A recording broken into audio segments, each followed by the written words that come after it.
আসসালামু আলাইকুম। আজকের বৃহস্পতিবার, সপ্তাহের শেষ দিন আর ডিউটি শেষ করে বাসায় ফিরছি। ফেরার পরে 4টার দিকে বের হই কামে ইনশাল্লাহ। কাজে বের হওয়ার সাথে সাথেই আল্লাহর রহমতে প্রথম অর্ডার আসে মনস্টার পিৎজার। আর আজকের চিন্তা ভাবনা করছি যে দূরে কোথাও যাব না, বাসার পাশে বসে বসেই অর্ডার করব।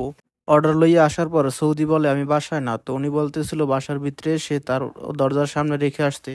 ঠিকমতো তো বাসার ভিতরে চলে আসি, কিন্তু বাসার সামনে দিয়ে অন্ধকার, এই জন্য আমি একটু প্রথমে ভয় পাই, কারণ এই জায়গায় কোনো কিছুই নাই, আমি আবার কোন কেসে পড়ে যাই।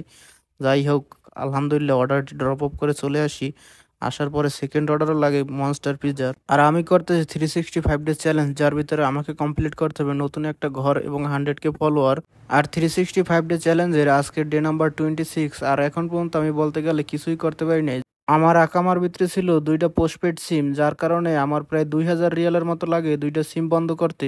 পিৎজার অর্ডারটি রেডি হয় এবং রেডি হওয়ার পরে নিয়ে আসি। অর্ডারটি ক্যাশ অর্ডার ছিল। যাই হোক, আরও অর্ডার করি। সারা রাত্রির অর্ডার করার পরে রাত্রির 2টা বাজে লাস্ট অর্ডার পিক আপ করি এবং অর্ডারটি নিয়ে যাই প্রায় 10 কিলোমিটার দূর। যাই হোক, আলহামদুলিল্লাহ আজকের কাজ অনেক ভালো ছিল বৃহস্পতিবার হিসাবে।